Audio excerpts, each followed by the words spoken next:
Hello and welcome to Golcano's Open Gym. And our topic today is more sales and specifically 3 strategies to identify more prospects, which frankly is what we're almost interested in.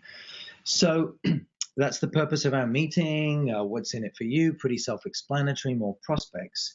And just before I jump in, a reminder about getting the most out of this Golcano gym. I would say do your best to attend at least once a week, and especially right now when there aren't lots and lots of people involved, because you'll have a chance to interact with me more.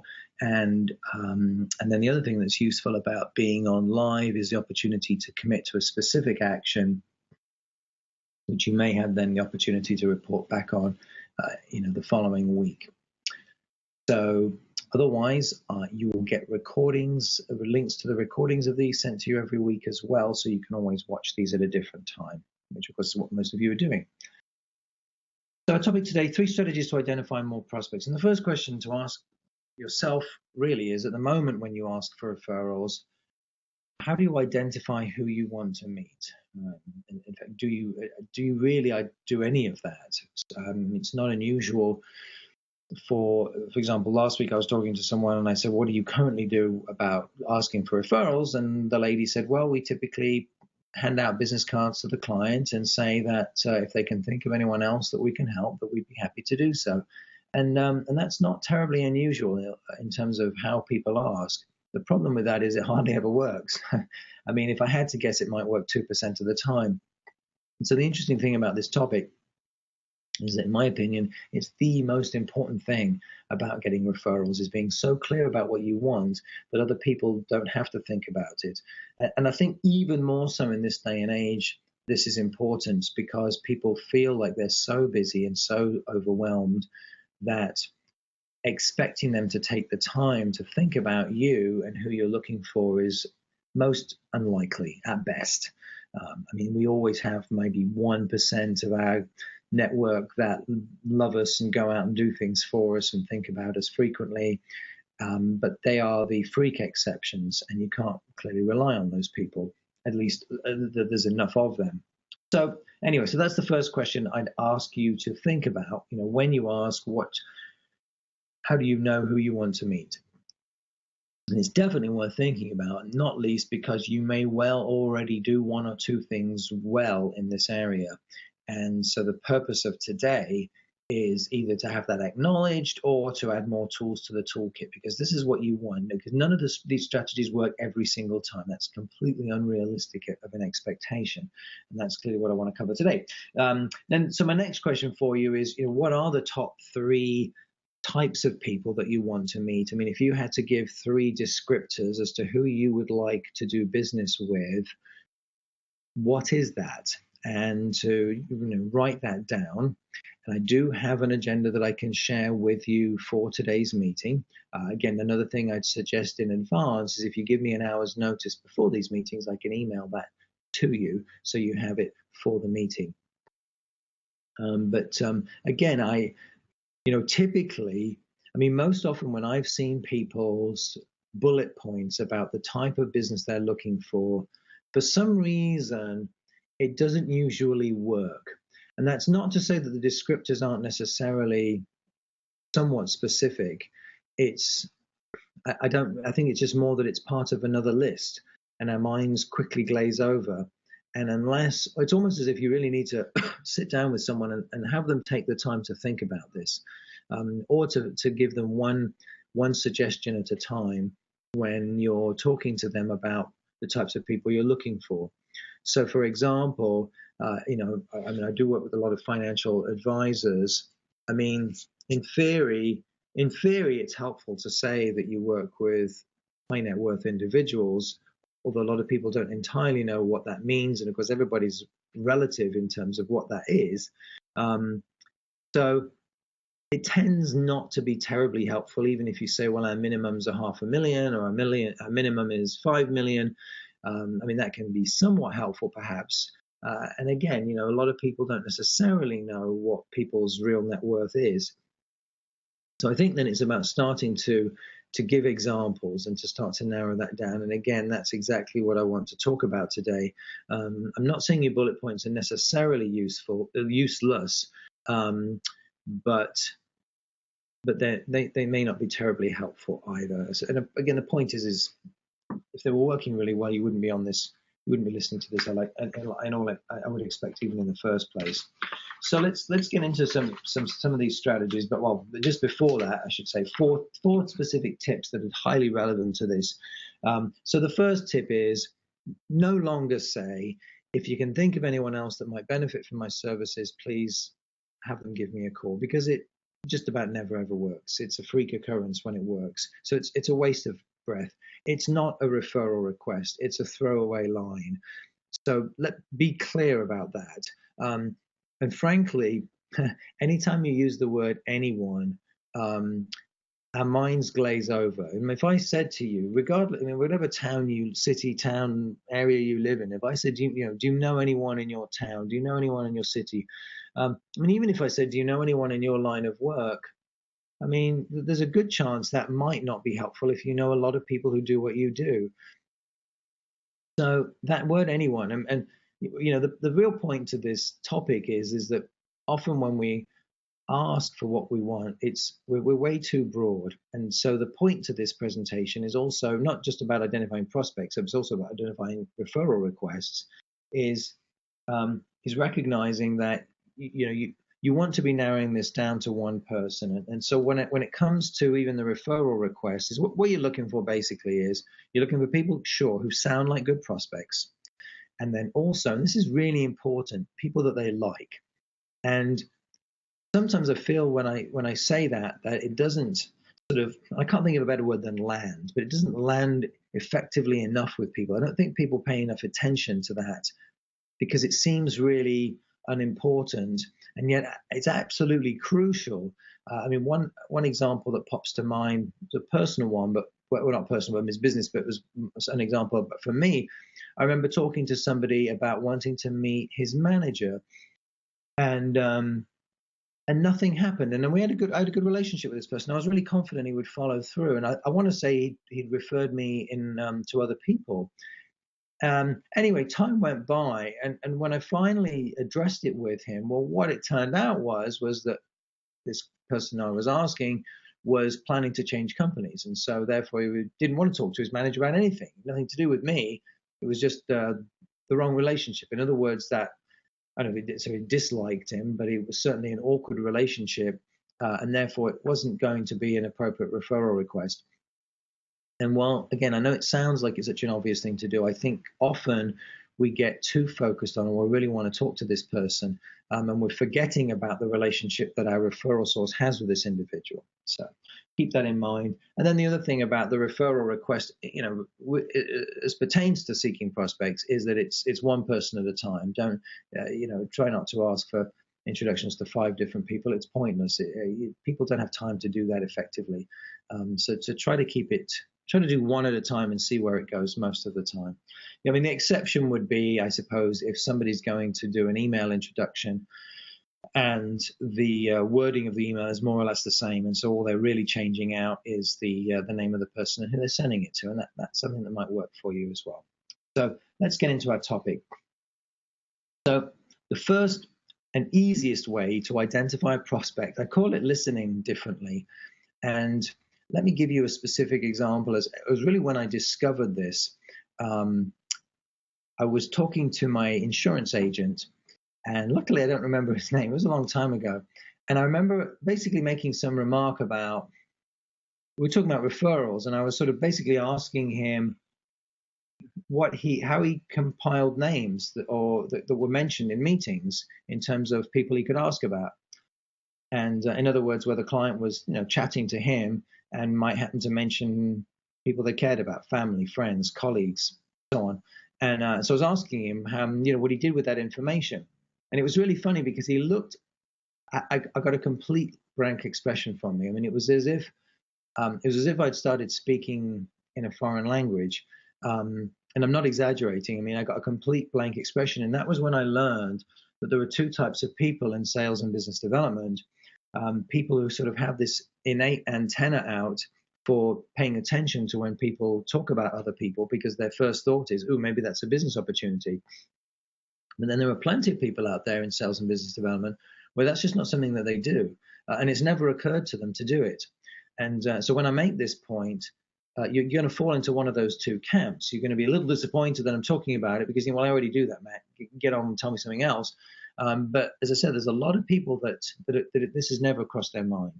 And so the first solution to this is to make sure that however you take notes during meetings or pay attention to things, what you want to do is, on your folder is write it down somewhere.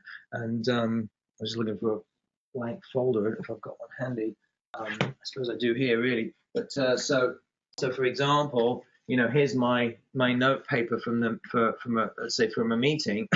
What I would do is at the top of the page, I would write the date and the person I was meeting. But then under that's where I will then start to write down names of things, opportunities that come up, things that I need to follow up with. I put them all in one place. Now, I'm not saying that's the best way. I'm simply saying it works for me. Other people do things differently. They might write it in a different place. Some people review their notes and then transfer that information to something on the computer or in a spreadsheet. Some people call an assistant after a meeting and leave a message and say, put this person into my follow-up folder, whatever it might be. But you absolutely must do something like that. But the reason why I'm talking about that relating to listening differently is that it's a visual cue. It's a visual reminder for us to be paying more attention to things that people talk about. And frankly, it's outside of what we might normally talk about. Or it's just paying more attention to things that in the past struck us as not relevant to the meeting, just sort of filler before we get down to business. And the funny thing about this point is that I can honestly say in 13 years of coaching people about this, that it's the topic, it's the most effective strategy at identifying prospects. And yet it's the most simple. It doesn't require any research. It simply requires paying attention. And so it's the strategy I've had the most feedback on. And let me give you an example. Years ago, I had a client called Matt, and it wasn't something that he had done in the past. And then when he started doing it, he then had this experience where he was telling about this client that liked to gamble. And he said to me, Matt, I have no interest in gambling whatsoever. And so in the past, when this client's talked about this, I really don't pay any attention to it at all. And frankly, I just simply make the noises as if I'm listening, saying, oh, yeah, oh, okay, sure. And I'm not paying any attention whatsoever. And then when he's done with it, well, then we can get down to business. He said, but now, since I'm more aware of this and realize that actually he doesn't gamble alone, he goes with friends, and often people spend time with people similar to them, it occurred to me that now there was a business opportunity in getting more interested in who his friends were. And seeing if he would be willing to open doors in that direction. And so that's exactly what I'm talking about. So that's the first strategy. I call it listening differently. And then the other point that I make in the notes is having another question that might help with that. So when you're talking about, or whatever you're talking about, again, depending on who you want to meet, you might say, is this something you ever discuss with people in your mentoring group? Or is this something you ever discuss with family or with friends or with good friends, but something that, again, jogs their memory?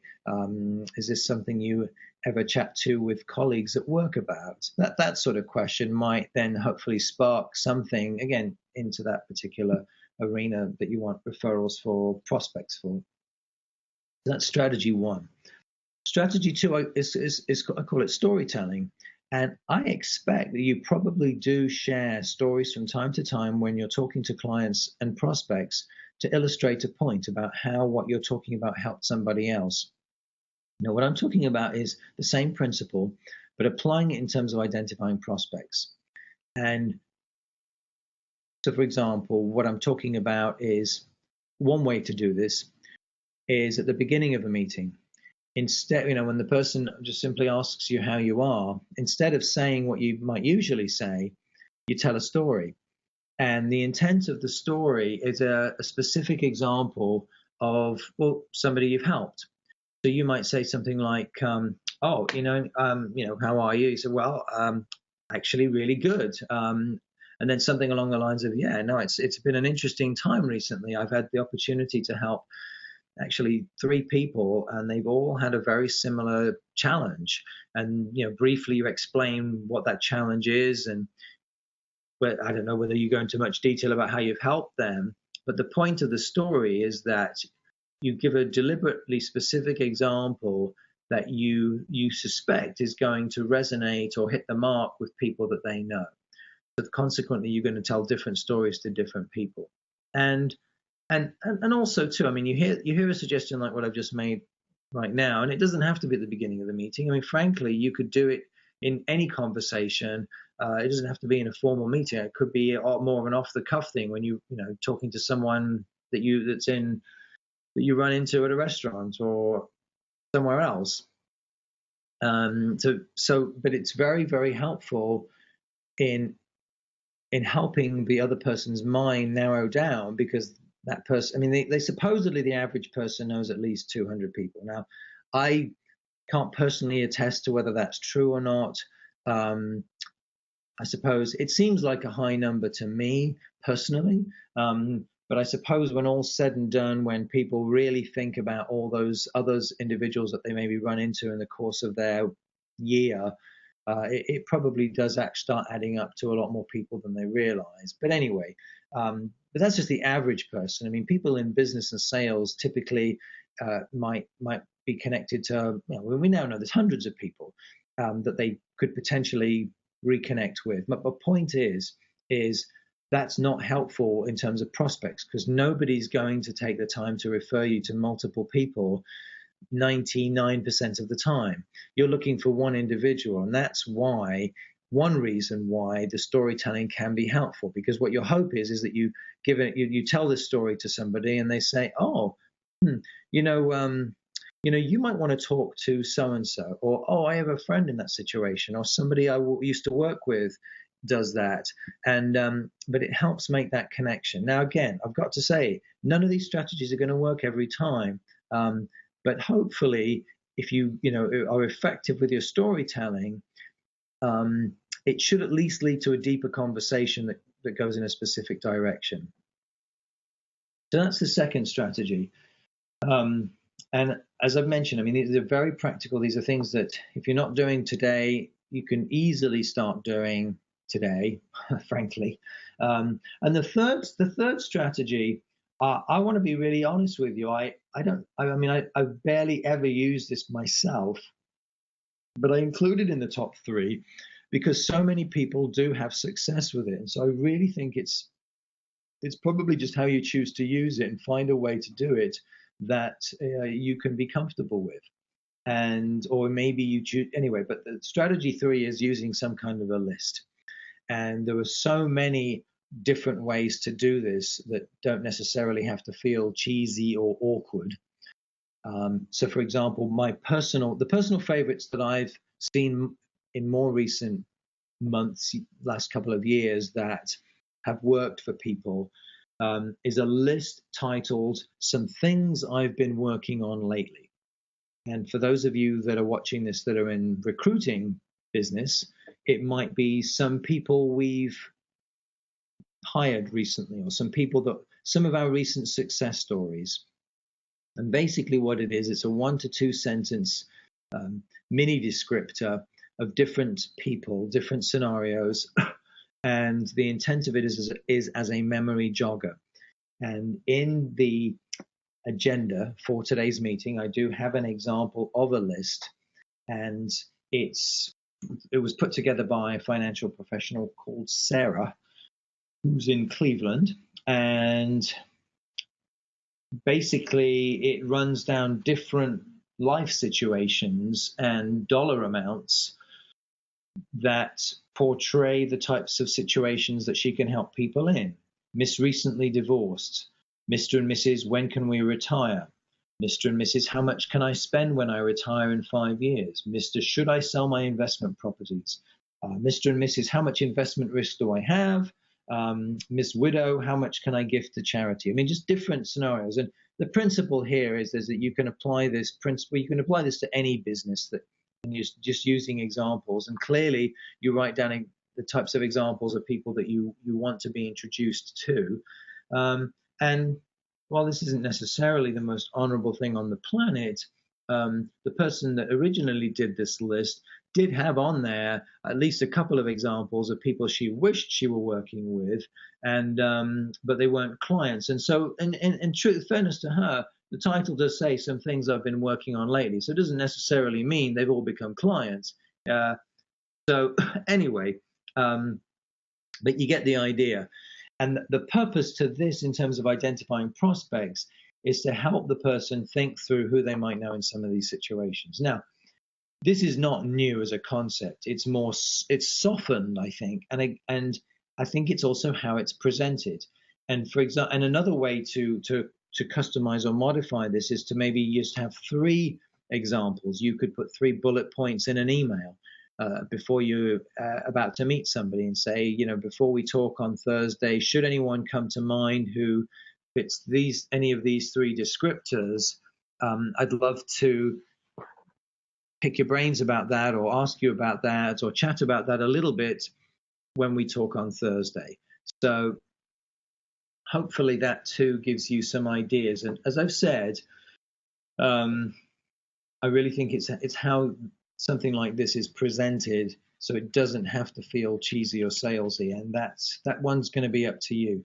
What I will say is, if you do feel a bit awkward about it, then use one of these other different strategies in terms of identifying prospects. And there are other ways to do this. These are the 3 that I think are the easiest to use right away, and that's why I'm sharing them today. So my conclusion as I wrap up then is, I say the action item to do from today is to pick at least one of these 3 and start using it immediately if you're not already, and get a chance to get comfortable with it. And then other than that, do note that there are 5 open gym sessions that you can join in on or watch every week except for holiday weeks. And I have that schedule if you want it. It's also in the itinerary. And then also do pay attention to the numerous upcoming events that I have going on in different locations starting in July of 2015. And as a Golcano member, you are able to come to those for free. So definitely ask me about those if you don't already have that information. Otherwise, good luck with pursuing success in this area, and look forward to joining you on a future session. Thanks.